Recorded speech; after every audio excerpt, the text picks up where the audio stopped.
Assalamualaikum warahmatullahi wabarakatuh. Nama saya Edzat Yusuf dari kelas 12 MIPA 5. Sini saya akan mereview tentang materi Rahmat Islam bagi Nusantara yang akan menjelaskan tentang teori masuknya Islam di Indonesia. Nah, di sini itu setidaknya itu ada 3 teori yang membahas tentang masuknya Islam ke Nusantara. Yang pertama itu teori Gujarat, yang dimana teori itu diyakini terjadi pada 13 Masehi. Nah, di sini tuh mereka menyatakan bahwa misalkan Islam itu datang ke Indonesia melalui pedagang Gujarat atau India. Nah, kedua itu ada teori Mekah. Mereka itu meyakini teori ini tuh abad ke-7 Masehi, yang dimana Islam itu masuk melalui pedagang Arab Islam yang daerah Timur Tengah.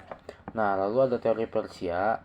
Nah, ini tuh menyatakan bahwa Islam itu dibawa oleh pedagang Persia yang singgah ke Gujarat sebelum ke Nusantara.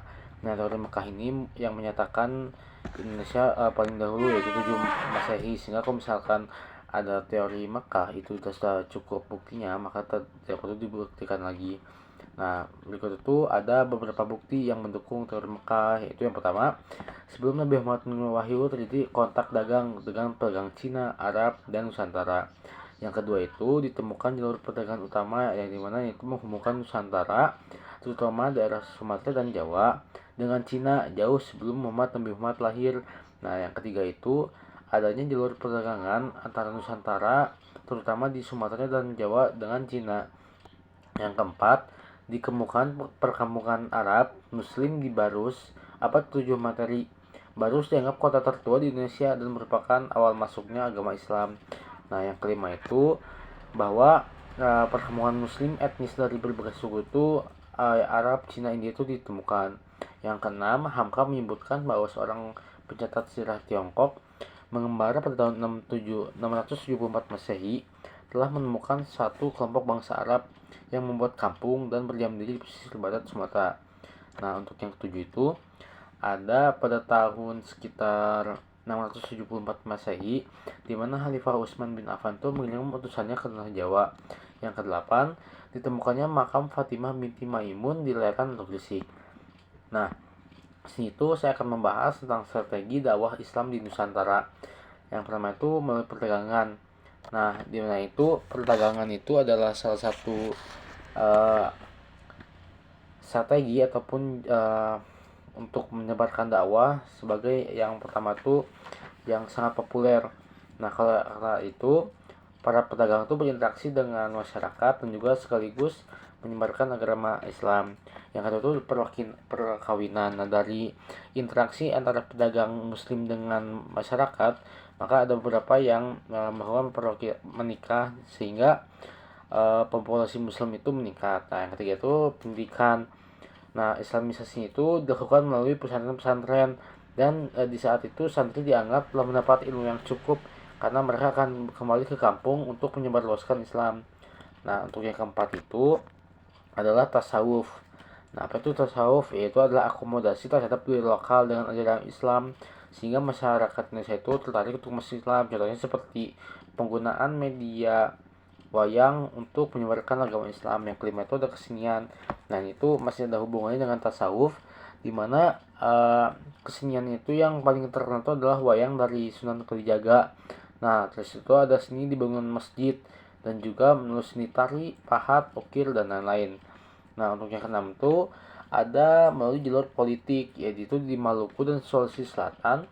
Kebanyakan rakyat masuk Islam karena rajanya itu telah masuk Islam. Jadi ketika rajanya masuk Islam, maka rakyatnya juga otomatis mengikuti. Nah, pengaruh politik juga membantu sebarnya Islam di Nusantara. Nah, lalu ini tuh saya akan membahas tentang perkembangan dakwah Islam di Nusantara dimulai dari Pulau Sumatera. Yaitu tempat memulainya masuk Islam di Sumatera adalah di sekitar pantai barat. Dari sana berkembang ke daerah-daerah yang lain. Pada umumnya, pada buku sejarah itu menyebutkan bahwa perkembangan Islam itu bermula dari Pasai, yaitu kerajaan Samudra Pasai yang ada di Aceh Utara. Yang telah menyebarkan Islam di daerah ini adalah Abdullah Arif, seorang mubalik dari Arab dengan misi penyebarannya itu adalah berdakwah dan berdagang. Dengan kesopanan dan keramahan orang Arab dari dakwah itu, penduduk Pasai itu sangat terkesan. Akhirnya mereka menyatakan diri masuk Islam. Nah, setelah itu kerajaan Pasa itu berdiri pada tahun 1297 yang dikenal dengan sebutan Serambi Mekah. Setelah Islam berkembang di Pasai dengan cepat, maka perkembangan Islam di Sumatera itu semakin pesat. Yaitu buktinya itu dengan adanya penyebaran Islam ke Pariaman yang dilakukan oleh Syekh Burhanuddin. Penyebaran agama Islam itu dilakukan secara pelan-pelan dan bertahap sebab adat di Sumatera Barat itu sangatlah kuat. Nah, masyarakat Sumatera Barat itu dengan kerelaan dan kesadaran menerima Islam dan membuat istilah dengan adat bersendiri syuro. Syuro itu sendiri kitabullah. Jadi adat istiadat itu dipegang teguh oleh masyarakat Sumatera Barat adalah adat yang bersendikan Islam. Artinya Islam itu menjadi dasar adat. Nah, pada tahun 1440 agama Islam itu masuk ke Sumatera Selatan. Mubalik yang paling besar itu adalah Raden Rahmat atau Sunan Ampel. Arya Damar yang kemudian dikenal dengan nama Abdillah adalah Bupati Majapahit di Palembang waktu itu. Kemudian Rahmi Rahmat atau Sunan Ampel membesarkan kepada Abdillah untuk bersedia menyebarkan agama Islam di Sumatera Barat. Atas rahmat dan petunjuk Allah, setelah dan Raden Rahmat itu dilaksanakan oleh Aradillah sehingga penyebaran itu dapat terlaksana dengan baik. Nah, lalu ada perkembangan Islam di Kalimantan, Maluku, dan Papua. Nah, di Pulau Kalimantan itu agama Islam itu memulai masuk di Kalimantan Selatan dengan ibu kota itu Banjarmasin. Nah, pembawa agama Islam itu adalah pedagang bangsa Arab dan juga para mubalik di Pulau Jawa. Nah, itu tuh mulai pada saat Majapahit runtuh tahun 1478. Nah, di daerah lainnya seperti Kalimantan Barat, itu tuh akibat dari tersebut di daerah Muara Sambas dan juga Sukadana. Nah, setelah itu dari daerah tersebut maka tersebarlah Islam ke seluruh Kalimantan Barat dengan pembawa agama Islam itu dari pedagang Johor, Malaysia, terutama dari Mubalik dari Sumatera Selatan. Dan juga Sultan Islam itu yang pertama ada di Kalimantan Barat adalah pada tahun 1591 yaitu Panembahan Giri Kusuma. Nah, penyebaran Islam di Kalimantan Timur itu terutama di Kutai dilakukan oleh Dato R.I. Bindang dan Tunggang melalui jalur perdagangan. Nah, kemudian sejak abad 15 pada tahun 1400 sampai 1500 Islam masuk dan berkembang di Maluku. Pedagang yang beragama Islam dan menyiarkan agama tersebut mubalik yang datang ke Maluku itu sambil menyiarkan agama Islam. Daerah-daerah itu ya mau dimasuki itu seperti Ternate, Tidore, Bacau, Jailo. Nah, itu raja-raja yang di situ tuh masuk Islam sehingga rakyatnya juga ikut masuk Islam. Nah, namun di Papua itu berjalan agak lambat. Nah, karena pada saat itu tuh raja-raja Maluku tuh yang menyebabkan perkembangan Islam di Papua. Namun karena adat yang kuat dan juga konstruksi dan juga masalah geografis, perkembangan Islam di Papua ini berjalan cukup lambat. Nah, setelah itu ada perkembangan Islam di Sulawesi di mana pada abad 16 itu dibawa oleh Dato Ri Bandang dari Sumatera Barat. Daerah-daerah ini tuh dimasuki Islam di Sulawesi adalah Goa, sebuah kerajaan Sulawesi Selatan. Sebelum Islam datang, penduduknya itu menganut kepercayaan nenek moyang. Setelah Dato Ri Bandang ini berkunjung ke Sulawesi Selatan, Raja Goa itu masuk Islam. Kemudian disusul Dato Ri Bandang itu mengganti nama Raja Goa itu dengan nama sebutan Sultan Alauddin. Nah, pada Sulawesi Selatan itu tokoh yang sangat terkenal Muslim itu adalah Sultan Hasanuddin. Nah, lalu ada perkembangan Islam di Nusa Tenggara. Pada tahun 1540 Islam itu masuk ke Nusa Tenggara. Ini tuh dibawa oleh mubalik asal Bugis atau Sulawesi Selatan dan dari Jawa. Agama Islam ini berkembang di Nusa Tenggara, memulai daerah Lombok yang selalu itu disebut dengan suku Sasak.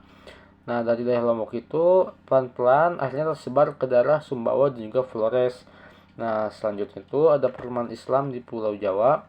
Agama Islam ini di Pulau Jawa itu menyebar mulai sekitar abad ke-11 Masehi yang dibawa pedagang Arab dan juga mubalik dari Pasai.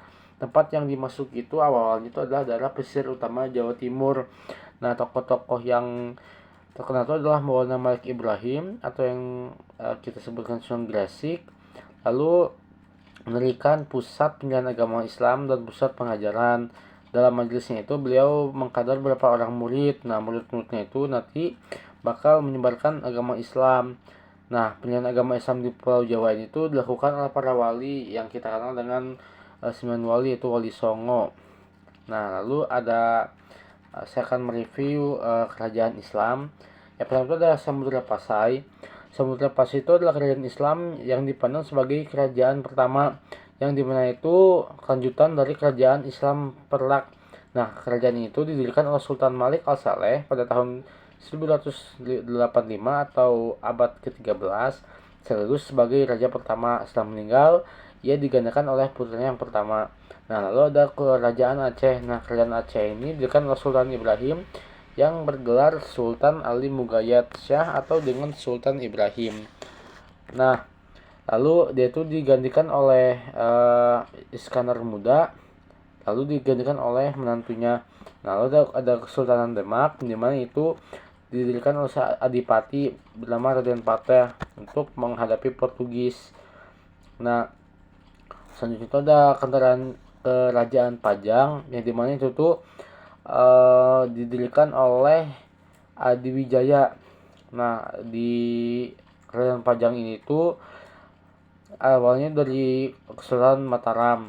Nah, lanjutnya itu ada Mataram Islam, yang dimana itu adalah hadiah dari Adi Wijaya kepada Ki Agung Pamandan karena ia telah berjasa membantu Adi Wijaya melakukan Arya Penangsang. Ketika Ki Ageng Paman meninggal, Mataram dipegang oleh putranya. Nah, Mataram itu mengalami kemunduran ketika masa pemerintahan pengganti-ganti Sultan Agung. Kemudian Mataram itu karena aneksasi yang dilakukan oleh Belanda setelah terjadinya perang perjanjian Gianti. Lalu ada Kesultanan Cirebon, Banten, Makassar, Ternate, dan Tidore.